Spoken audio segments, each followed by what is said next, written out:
And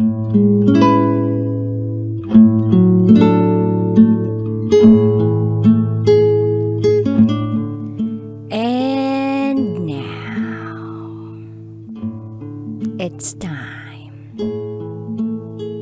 for DJ Rocky's Secret Files.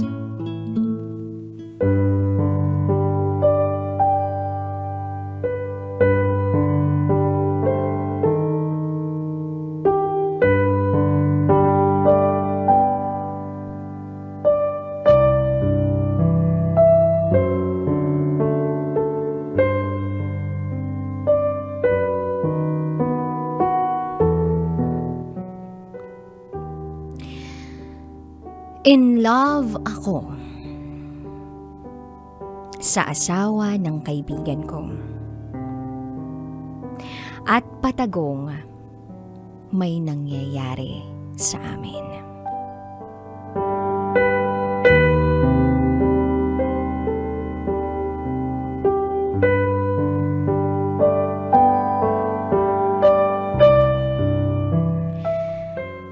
Hi, DJ Rocky.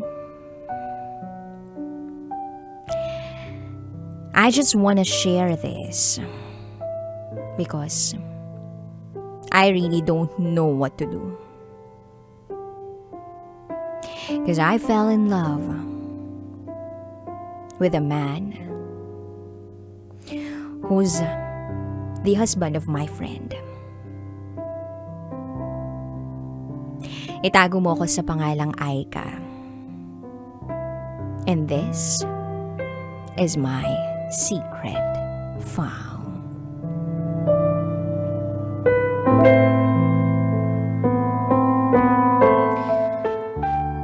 Una kong nakilala si Renz sa isang event. Nung una, hindi ko alam na meron siyang asawa. Napakabata niya pa kasing tingnan. At hindi naman talaga halata na meron siyang asawa. So, to make the long story short, naging kaibigan ko si Renz at naging kaibigan ko rin ang asawa niya. Yes, naging kaibigan ko ang wife ni Renz.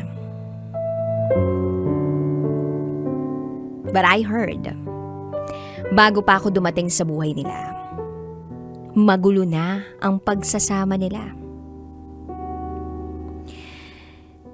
Nalaman ko to dahil nagkukwento sa akin si Renz. Ang sabi niya, madalas daw ay magtalo sila ng kanyang misis. Madalas daw ay hindi sila nagkakaunawaan.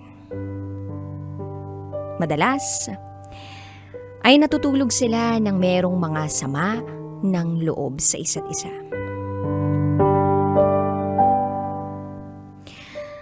Kapag kinukwentuhan niya ako ng mga ganun nila ng asawa niya, nakikinig lang naman ako eh. Kaibigan lang niya ako. Yun din ang tinatatak ko sa isip ko. And I can still remember, habang nasa bahay nila ako. At siya, si Renz, ay nasa kwarto nila. Nag-open din sa akin ang misis niya. Marami raw silang issues ni Renz. And there, naging kaibigan rin ako sa kanya. Nakikinig lang sa lahat ng mga hinaing niya. Nagbibigay ng advice, paminsan-minsan. So, pinilit ko ang sarili ko na maging magkaibigan lang. Kami ni Renz, and of course, ng kanyang misis. Until eventually, lumipas ang mga araw.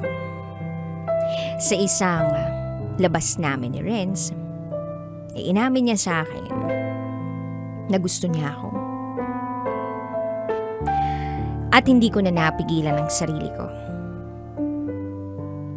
Pakiramdam ko, ito na ang pagkakataon ko na magpakatotoo sa sarili ko.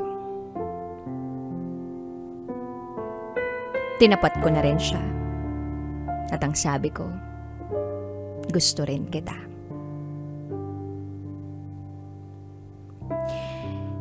So, that day, mas naging special ang koneksyon namin. Bigla na lang parang merong mutual understanding sa aming dalawa. Hanggang sa niyaya niya ako that day na magpunta sa isang lugar na walang kusina. May nangyari sa amin. Hindi ko alam kung paano ako napapayag. Pero I willingly gave myself. Dahil iniisip ko wala rin naman silang anak eh. Kaya lang a part of me, nababagabag pa rin. Kasi alam kong kasal siya. But anyway, yung nararamdaman ko ay mas higit pa sa kung anumang anxieties na meron ako. So, days went on, patagong may nangyayari sa amin. Yes, DJ Rocky. Tinatago namin kung anumang meron sa amin. Nagpapakalayo-layo kami. Pag nagde-date kami, or kapag gagawa kami ng kababalaghan, sa malayong lugar kami pumupunta. Yung sure kaming walang makakakilala sa aming dalawa. Because ayokong malaman ng iba. And ayokong isang araw tawagin nila akong kabit. Hindi ko matanggap. Actually, hanggang ngayon, hindi ko matatanggap na may tatawag sa akin kabit. At some point, hindi ko na alam kung anong gagawin ko. Nagigilty ako. Lalong-lalo na kapag kinakausap ako ng asawa niya. Paminsan, nagchat-chat sa akin ang asawa niya. Nangungumusta bilang isang kaibigan. Hindi ko na nire-replyan. Ako na mismo ang lumalayo. Umiiwas ako. Sinusubukan ko, alam ko. Iba na rin yung friendship namin ng asawa niya. Alam kong may lalim kami. But I just can't help myself but fall in love with my friend's husband. Maski ako kinikilabutan sa ginagawa ko. Pero ewan ko ba? Na-enjoy ko kasi lahat-lahat. Lalo na yung ginagawa naming mga intimate na bagay.